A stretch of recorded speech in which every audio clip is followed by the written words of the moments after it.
Okay, guys, this is day 3 of industrialization, immigration, and urbanization.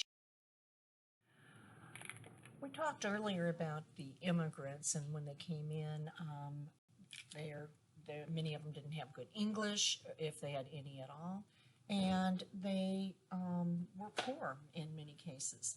So quite often they'd be met at the boats, sometimes with a political machine representative, and they would be directed to a section of the city where their group of people lived. Italian section, Irish section, German section, and so forth. And they called these ethnic enclaves or immigrant ghettos. So a ghetto is a section where it's a specific group of people. And in this case, they could help one another. They spoke the same language. Sometimes they had newspapers. They had stores with the kind of ethnic food. They would help each other with jobs and even with childcare in some cases.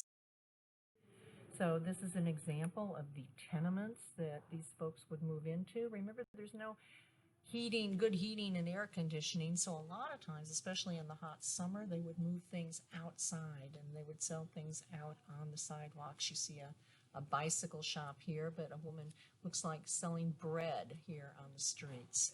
And you can see how crowded the streets are. The windows are all open, and these tenements were put up very quickly and very cheaply. The immigrants that came in during that time period wanted to be in America. They wanted to fit in. They told their children to speak English. They wanted to be Americans and assimilate into our society. So the term melting pot was used in that everything that goes into this great big pot eventually looks like everything else. Now, immigrants come in and many tend to still wear their same ethnic dress, keep their same customs, and so keep an identity. So they're Americans, but they keep that identity much like a salad, where you can identify a radish or a tomato, and it's not that homogenous group like. So a melting pot equals assimilation, Americanization, and the salad bowl, assimilation, but retaining the culture. The first group to be discriminated against, as you saw in the video yesterday, were the Chinese. And the first act was called the Chinese Exclusion Act of 1882. Basically, it banned any Chinese immigration, and it was because of the pressure. Chinese worked for less, and as people moved out, especially in California, they said that the Chinese were taking jobs from real Americans.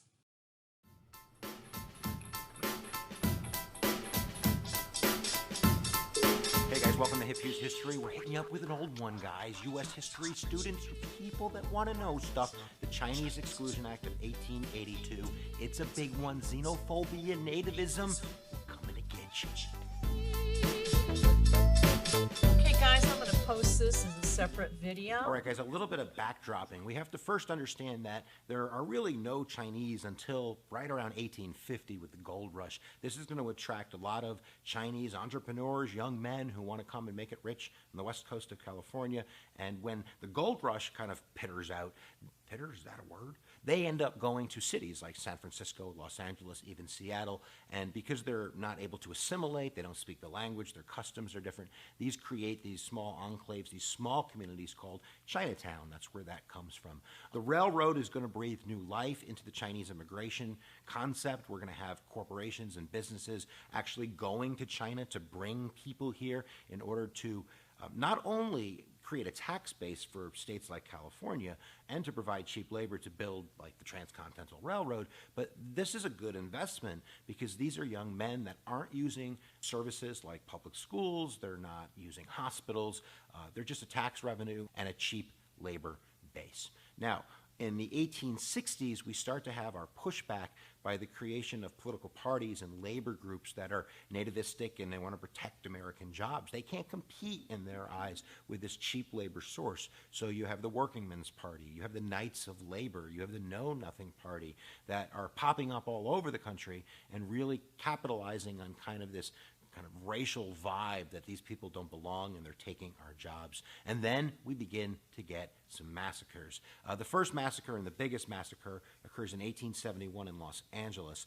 This is the largest mass lynching in American history, with 18 killed at one time. Over the shooting, two Chinese factions had a shootout. They ended up killing a rancher, Robert Thompson, and because of that, vigilante justice is going to prevail. Not only are they going to lynch 18 people, but they're going to burn that town down on the street of Negroes, which later became part of Los Angeles. And then we also have in San Francisco in 1877, the Pick Handle Brigade that's going to kind of go through the city on a rampage after a Knights of Labor meeting at the new City Hall built in San Francisco. They're going to kill 4 people and burn that town down. We previously had California try to ban the Chinese in 1858, but of course that's a constitutional delegated power. They're not able to do that. By 1878, you have enough of the House and the Senate to pass the Chinese Exclusion Act, but Rutherford B. Hayes has strong ties to the Republican Party and business interests. He's going to veto that bill, but they're going to find their man in Chester Arthur in 1882 who's going to put his signature on the Chinese Exclusion Act. Let's look at what it did.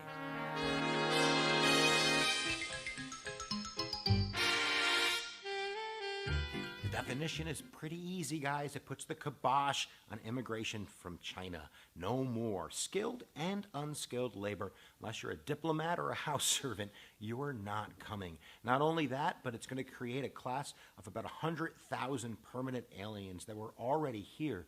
These people aren't going to be allowed to be American citizens. If they leave, they're not going to be allowed to come back. If they have loved ones in China, they're not going to be able to visit. And you're not allowed to marry white women. So considering there's no Chinese women around, it's going to suck for you. So that's what it is. Let's look at some of the big effects. What happens afterwards?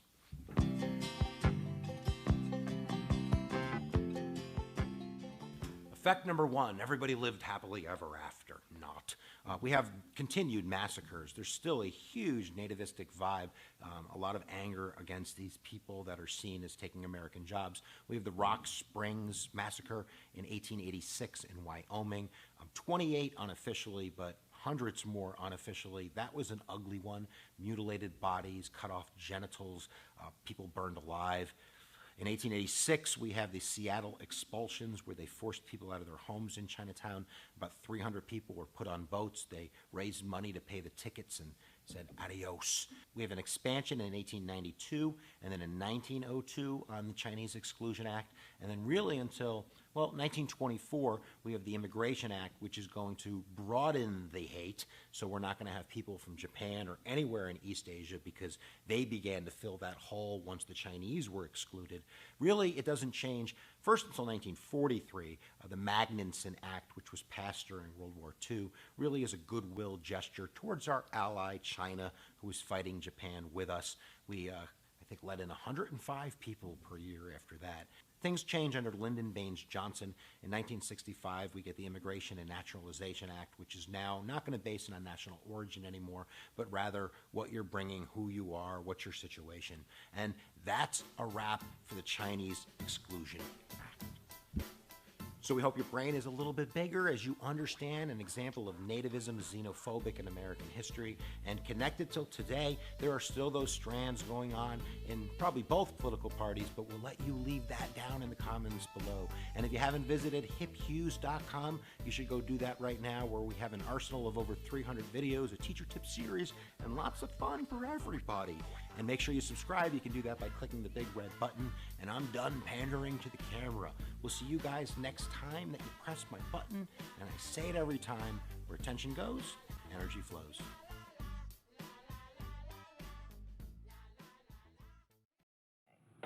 All right, this is where the Asian people entered America. So if you think a.a. Asian, Angel Island, it was the Ellis Island of the West. So Europeans, E, came into Ellis, and the Asians came into Angel Island. So this is a port of entry on the West Coast, and they processed over 1 million people. It was a slower process than that on the East Coast, where it could take 4 to 6 hours maybe on the East Coast. This sometimes took weeks and even months. There was no privacy, there were harsh conditions, and people were interrogated because they felt like they were getting a glut of Chinese and Japanese. So you can see the crowded ship here coming into Angel Island. And you can see the Japanese women and the Chinese women as well were shy, and they were put in these barracks that had no doors in the bathrooms, no shower curtains, and they had to adapt to that, and they really did help one another. They separated the men and the women, they separated families, so it was very, very tough on the Asians coming in. It's quite beautiful. It's a museum now. You can actually go and look, and it looks really nice from the outside, but then when you get in and see the barracks, not so much. So this is Chinese immigrants in San Francisco. Many of them were Buddhists, some Confucius, and their culture, the older men you can see have these long pigtails, and it was kind of, they revered their elderly. Well, these toughs, these bullies would come into Chinatown, and then the trophy was to try and cut off the pigtails of these older gentlemen. And this was such a horrible thing that some of the men, if this happened to them, they actually would commit suicide because it was such a disgrace to have that pigtail cut off. Okay, doesn't this guy remind you of somebody? I'm not going to say who. The Asian people were put through an interrogation. Sometimes they actually even practiced their answers, and sometimes they were sent back if it was determined they didn't have family or a way to take care of themselves once they were sent off into the world of America. This is a poem that was actually carved on the barracks wall by a Chinese woman, and it's actually very poignant. It talks about leaving their land and coming for a new opportunity, and yet being stuck in almost like a prison. There's a book of poetry that Miss Barkley has over there in the library that has a bunch of these poems that are very poignant. Okay, there's another type of migration, and this is emigration with an E, and that was black migration from the south to the north. Now, we talked about the exodusters earlier for farmland. These are people moving to the north for economic opportunity because of the factory. So why would they leave? They migrated north to find work and to escape the racism of the South.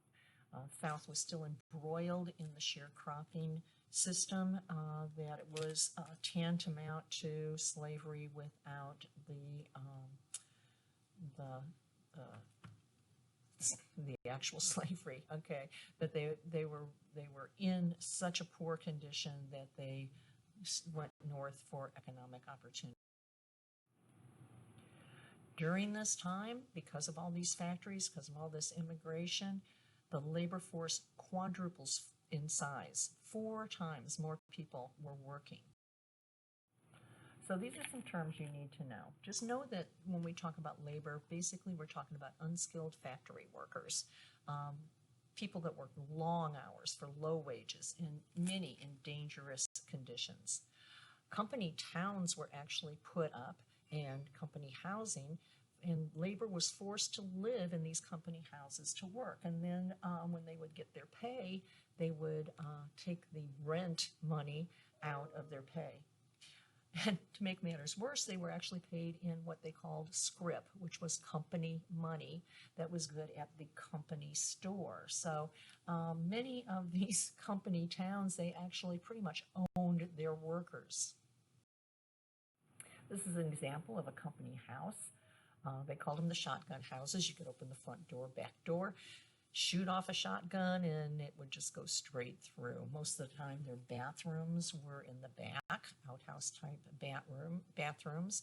Might have a stove in there. The pump was in the back usually for the water.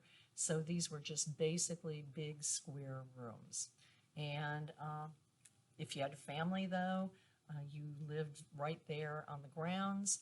If you didn't show up for work, they'd knock on your door and come get you. And if they needed you to work extra hours, you were readily available. This is an example of barracks for single men and single women in Maine. And this was seasonal work, so they would be in these dormitories during the canning season. This is an example of company money. So if you look here, this is Indian Ironworks, okay? This is the Raccoon Coal Company, Pittsburgh Coal, and this is how you would be paid. This would be your pay. And sometimes these company towns had movie theaters, they had bars, they had stores, and they would take company money. Now, if you wanted to quit and cash it in, you might have $50 in company money. They might give you maybe $20 in real cash money. Excuse me. 1/4 of all children never went to school. Children as young as 5 worked 15 to 16 hours a day. Why? Because the families needed the money. Children worked in all sorts of jobs, textile mills, factories, and in the coal mines. So sometimes dangerous work. They were paid less than regular workers, but and they were uneducated, so would not get far. This is an example of this young lady is only 13 years old after a long day in the textile mill, and you can see they've got pieces of lint everywhere, which tended to get into. Lewis Hine is a famous photographer who took pictures of working conditions, and remember we talked about muckrakers. Muckrakers are people who expose problems, and he took pictures of child labor, living conditions, crowded living conditions of the immigrants, and dangerous labor practices. So he is a reformer and a muck. This is an example of a crowded condition. They're doing piecework in New York City. This is a cigar factory, and they are paid by the piece as well. The guys who rolled cigars the best were up here in the front. Here's the supervisor, and you can see very crowded conditions, packed in there pretty good. This is a famous picture by Lewis Hine of children, and they could get their little hands into places where things were stuck. Can you even imagine if his arm got caught in that contraption there? The coal mines of West Virginia, we talked about that. Coal dust would get into kids' lungs, and life expectancy for a coal miner was usually in their 40s, and they died of something called black lung disease. If I'm going to work outside, this is the place, but look at all the little kids. And again, they're paid by the pound, okay? And they are stringing beans in Maryland. More textile workers. Look at the injury here, okay? And the young kids, and not getting paid a whole lot here. This kid looks pretty unhappy. Okay, another picture in the garment factory. So average workday was 11 hours a day. This was the contract basically, and the bells, and for the textile workers.